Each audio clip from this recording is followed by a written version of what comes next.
دوه خاله دشنه دوه پرنجو تور دوه او دوه څلور دوه خاله دشنه دوه پرنجو تور دوه او دوه څلور دوه سترګې نرګس دوه روزې د لور دوه او دوه څلور لږ به زو راځو خوند د مینې بیا وګوره اشنا لږ به زو راځو خوند د مینې بیا وګوره اشنا دوه قدمه ته دوه زه ستا په لور دوه او دوه څلور نه څه اوري نه څه وایي نه څه ویني نه څه ګوري بې ضمیره زمانه ده څه اړنګ دوړنګ کیسه ده او سمو خان وخي په بډه چې دا څه د بلا زوی دی غمونه چې زه ټول د زندګۍ پکې پوکمه شپېلی راله پکار ده چې سلګۍ پکې پوکمه خبر نه ته هیڅ د غبارو د کاروباره ساګانې د وجود په 1 روپۍ پکې پوکمه نفرت له مې په دواړه لاسه خوله د وازه کړې هوا د محبت نری نری پکې پوکمه مروا گلو بیوټي کریم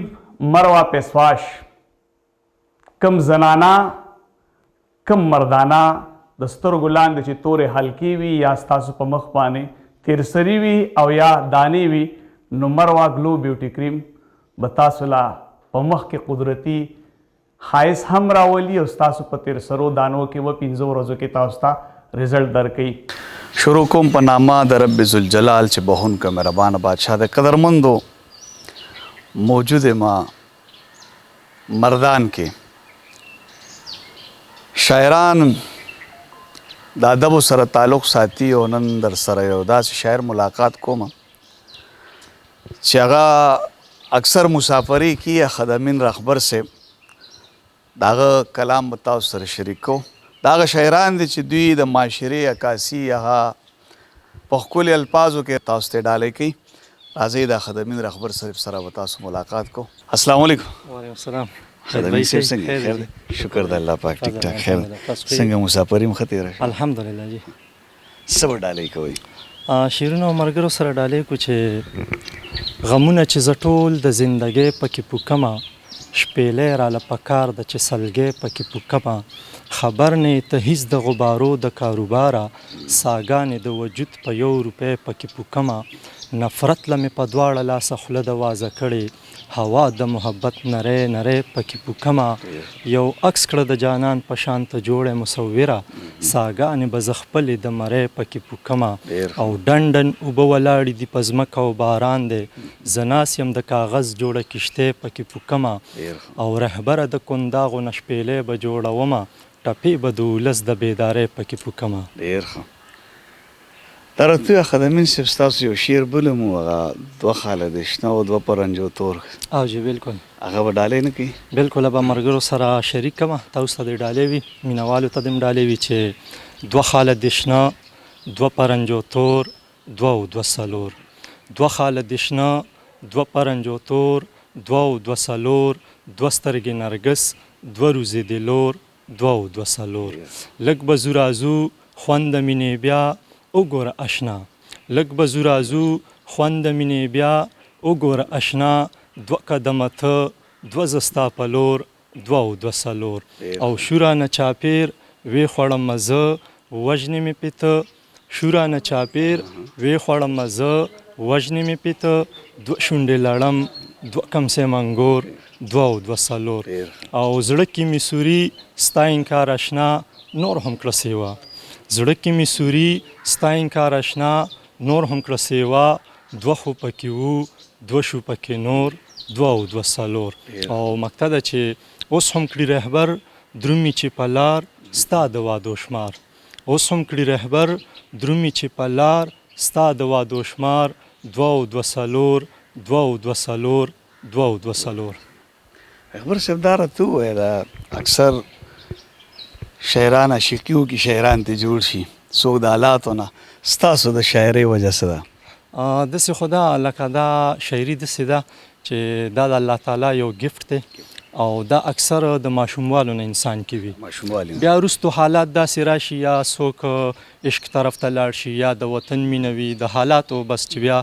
سړی کم طرف ته راښکلو نو بیا هغسې ترتیب سره حالاتو کوم طرف ته راښکلی مونږ خو حالاتو لکه چې وګورې نو د خپل وطن حالات چې وګورې غربت وګورې نو بس دغه حالات دي نو د بېوسۍ شاعري بېوسۍ شاعري نور به څه ډالۍ کوئ څه شعرونه به نور ډالۍ کم شاید به وي چې تلوسه ده، اندېښنه ده، څه اړنګ دوړنګ کیسه ده. تلوسه ده، اندېښنه ده، څه اړنګ دوړنګ کیسه ده. زندگی یوه جاخه ده، څه اړنګ دوړنګ کیسه ده. اوس د خوښې کردارونه څو پیسو باندې خرڅیږي، اوس د خوښې کردارونه څو پیسو باندې خرڅیږي. ژوند نه جوړه یو ډرامه ده، څه اړنګ دوړنګ کیسه ده. او په باطن کې زړګینه شیطانان کړي طوافونه، په باطن کې زړګینه شیطانان کړي طوافونه. په ظاهره فرښته ده، څه اړنګ دوړنګ کیسه ده. او نه څه اوري، نه څه وایي، نه څه ویني، نه څه ګوري. نه څه اوري، نه څه وایي، نه څه ویني، نه څه ګوري. بې ضمیره زمانه ده، څه اړنګ دوړنګ کیسه ده. او سمو خان وخي په بډه چې دا څه د بلا زوی دی، سمو خان وخي په بډه چې دا څه د بلا زوی دی. بې هم صفا کاته ده، څه اړنګ دوړنګ کیسه ده. او کله خار کله صحرا کې د رهبر جنون عجب دی، کله خار کله صحرا کې د رهبر جنون عجب دی. څه اړنګ دوړنګ کیسه ده، څه اړنګ دوړنګ کیسه ده. بس دغه زمونږ د وطن حالات دي، ټوله کیسه اړنګ دوړنګ ده. مسافرۍ کې داسې شاعري کړې که نه؟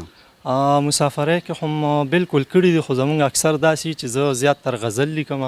نو غزل کې بس بیا مختلف شعرونه راځي. نو یو غزل بل دی شاید به چې وي توره شپه مې انډیواله او ټک ټک د ګړۍ، وي توره شپه مې انډیواله او ټک ټک د ګړۍ. بنده کوټه څلور دیواله او ټک ټک د ګړۍ. دا خاموشي سګرټ غزل مې دي د شپې ملګري، دا خاموشي سګرټ غزل مې دي د شپې ملګري. دوی دی خبر زما د حاله او ټک ټک د ګړۍ. د چا یادونو کې راګیر یم وخت په وړاندې نه ځي، د چا یادونو کې راګیر یم وخت په وړاندې نه ځي. زړه مې را ډوب دی ذوالجلاله او ټک ټک د ګړۍ. او چشمې مې ماتې د نظر دي ستا تصویر ته ګورم، چشمې مې ماتې د نظر دي ستا تصویر ته ګورم. یم پتا پسې لیواله او ټک ټک د ګړۍ. رهبره دا مې ورته خط کې بس ساده ولیکل، رهبره دا مې ورته خط کې بس ساده ولیکل. ډېر مې یادېږي کلیواله او ټک ټک د ګړۍ. نور شته څه؟ یو غزل به بل هم شریک کړمه چې د زندګۍ نیمګړي سوال ته مې جواب لیږلی، د زندګۍ نیمګړي سوال ته مې جواب لیږلی. د جمعې شپه ده ما یو ښکلي ته ګلاب لیږلی. مونږ په امن باندې دې حد له میون یو دواړه، مونږ په امن باندې دې حد له میون یو دواړه. مونږ یو بل تیارانه کې هم کتاب لیږلی او ترېنه واپس خانه خراب خانه خراب راغلی، ترېنه واپس خانه خراب خانه خراب راغلی. ما چې کوم ښکلي ته خپل زړه خانه خراب لیږلی. او د مرګي خولې ته مې سندره د ژوندون راوړې، د مرګي خولې ته مې سندره د ژوندون راوړې. امن به راشي اوس سنګر ته مې رباب لیږلی. او چرته د سترګو نه مې جوړ نشي طوفان رهبره، چرته د سترګو نه مې جوړ نشي طوفان رهبره. خدای ته یوه یوه قطره کې مې دریاب راوړی. ها شاید وایي څه شعرونه نور دي چې په ونه باندې دنګه د کجوره د جینۍ، شراب شراب په ذات کې له انګوره د جینۍ. کوي چې نمایش د خپل ګلاب ګلاب وجود، نه مسته نه فحاشه د مجبوره د جینۍ.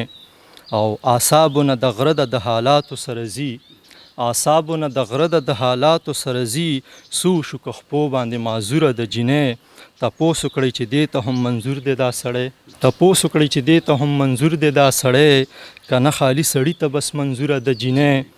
او د دې وطن خاورې هم یاقوت مرجان کوي، د دې وطن خاورې هم یاقوت مرجان کوي. بیا هم پردي کارونه کړي مزدوره د جینۍ. او رهبره پښتانه ورله د خپو وایي پیزار، رهبره پښتانه ورته د خپو وایي پیزار. خو ماته محترمه د حضوره د جینۍ. قدرمنو دا و اخدمین رهبر صاحب چې زمونږ په خیبر پښتونخوا کې اکثر شاعران هم مزدور کاری، دا هم د وطن نه مسافرو. څو کاله پس راغلی رهبر صاحب؟ زه خو 2.5 کاله پس راغلم. 2.5 کاله پس. او بیا دا هغه خلک دي چې د دوی خیالات او د دوی عکاسي په داسې ډول چې د معاشرې کومې هلې ځلې او کوم تکلیفات په چار پیچل کې هغه تاسو ته د شعر په ذریعه باندې په یو ښکلي الفاظ کې رابند کړي او تاسو ته ډالۍ کړي. الله دې داسې شاعران نور هم ډېر مروه گلو بیوټي کریم، مروه فیس واش. کم زنانا کم مردانا د سترګو لاندې چې تورې حلقې وي یا ستاسو په مخ باندې تیرسري وي او یا دانې وي، نو مروه گلو بیوټي کریم به تاسو لا په مخ کې قدرتي ښایست هم راولي او ستاسو په تیرسرو دانو کې به 15 ورځو کې تاسو ته رزلټ درکوي. تر نورو کریمونو ډیر لوړ معیار او لوړ کیفیت سره جوړ شوي او امتحان شوي کریم مروه گلو بیوټي کریم، مروه گلو فیس واش، دا به ستاسو په مخ کې قدرتي حسن هم ورځ په ورځ زیاتوي. دا زما خپل پراډکټ دی، انشاءالله څنګه چې زموږ په معاشره کې کار د اصلاح دی، د عوامو د پیدې دپاره دی، دغسې زموږ پراډکټ چې کوم را روان دی، کوم مروه گلو بیوټي کریم، مروه فیس واش، نو دا هم ستاسو د فایدې دپاره دي. 15 ورځو کې دننه به تاسو له رزلټ درکړي. کوم دکانداران حضرات که موږ سره رابطه کول غواړي، نو په سکرین باندې زما پرسنل نمبر ښکاري، ما سره رابطه کولی شي چې مال تاسو ته در ورسو. ډېر ژر به زموږ کریم لانچ کیږي.